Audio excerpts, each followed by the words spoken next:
All right, here's my Stanley Cup second bracket playoff predictions. Because, hey, I think everyone's first round Stanley Cup predictions are now just a big tire fire. Who thought that these teams would make it here? I mean, Columbus, for one. Carolina is the other one. Beating Washington? What? And Pittsburgh, the Islanders, one could argue about that one. But, I mean, all of the... Boston, Toronto, I think that's... Hey, Toronto, it was Game 7, so that could have gone either way. But I think maybe Boston's the only team people saw coming out of the East here. And then out West, I mean, this isn't as crazy. I think people saw the Flames, beating the Avalanche, and maybe some... I mean, Dallas beating Nashville isn't a huge upset, but I still think it is. But in any case, here we are. So let's first start off with the East, and let's look at the Dallas-St. Louis matchup here. Both have really good goaltending, steady D, and I think what it comes down to is the depth on offense. Dallas has finally got some secondary scoring there with Zuccarello, Hintz, and Dickinson. Besides that, that power first line of Ben, Sagan, and Radulov. So that's really pushed them, over the edge against Nashville. St. Louis, they've got some good scoring up and down their lineup. They've got, like 3 lines there that can really score. And I think that might push them over the edge on this one. I think St. Louis's depth in scoring, because they're kind of more evenly matched on defense and goaltending. I think that's going to be the winner there.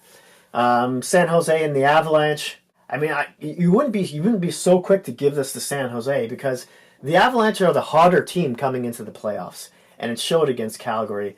Grubauer has been playing amazing in net. They're finally getting some secondary scoring out of Landeskog and Kampfer. So this isn't such an easy call because San Jose, I mean, look at their goaltending. It's Jones had a good, Game 6. He had an okay Game 7. And Games 1 through 5, I mean, literally this series was all about, against Vegas, was all about San Jose outscoring them with their depth. And now they've lost Pavelski. Now, okay, he might play against the Avalanche, but if he does, he's playing with a concussion, right? So this could easily be an upset. I could see the Avalanche winning this one, but I'm going to go with experience. You got to think, what about, Joe Thornton? How is his health going right now? In any case, there you have it. Those are my picks for the West, for the semifinals. Out East, we have the Islanders and the Carolina Hurricanes. I mean, the bunch of jerks are a great storyline and everything, but Trotz and the way he's got this team just playing like a machine, how well Robin Lehner is playing in net, I have to give, that should be no surprise, really. I think that's, but you never know in these playoffs so far. I mean, everything has just been a complete, what kind of show, an S show. The Columbus and the Boston series, that's a tough one, huh?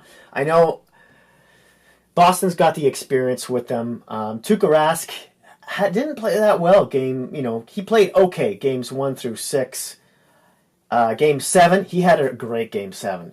Where it was for the Maple Leafs with Frederik Andersen, he played great games 1 through 6, even through the losses, but had a bad Game 7. So, and then you've got the experience, of course. Boston's been there before in 2011 when they won the Cup. Chara, Marchand, Bergeron, those guys were all there. Trying to think of a few others.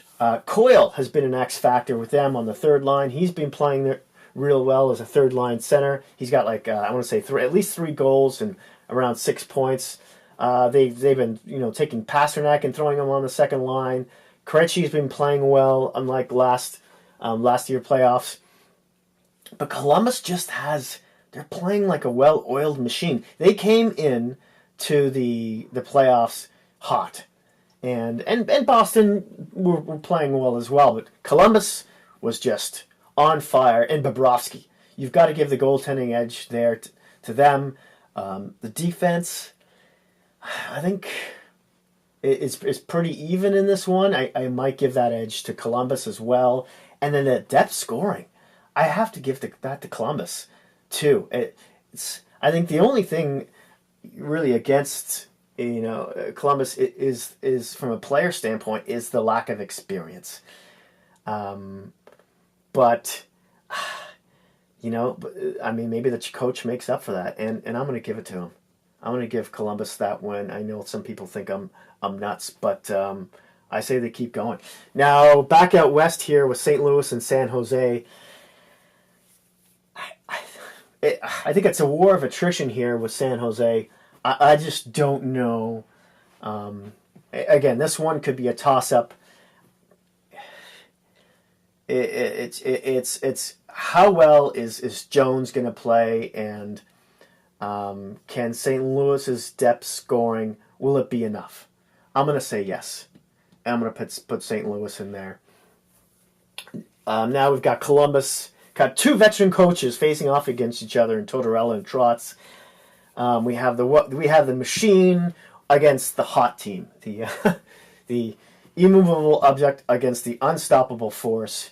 I think I'm going to go with the unstoppable force here against St. Louis in the finals. And if Bobrovsky can continue to play well,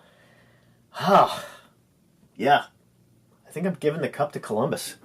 I know I'm crazy, but this has been a crazy playoff so far, right? It's been totally insane.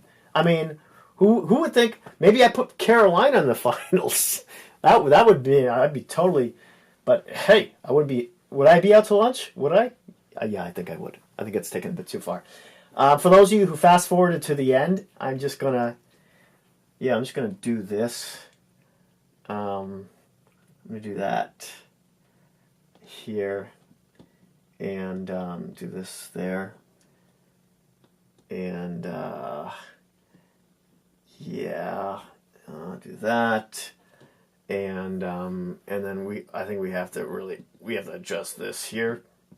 We gotta get Dallas is gonna get in there right here, and of course that's gotta go, and the Avalanche, yeah, and then the finals, and then do this, and and so these teams are just so not overly matched going in. I just think they're on such hot streaks right now. Bishop is a world beater, but Carolina, Ron Brind'Amour has. I just think between Jordan Staal and Brind'Amour alone, and of course Marzik, I have to give this to Carolina. I've got to give the cup to Carolina. I think they take it. Thank you so much for watching. Hit like if you like this video. Smash that subscribe button if you haven't already. And hey, if you happen to have any Hockey Geek friends, please don't feel shy about sharing. Thanks again, and I will see you soon.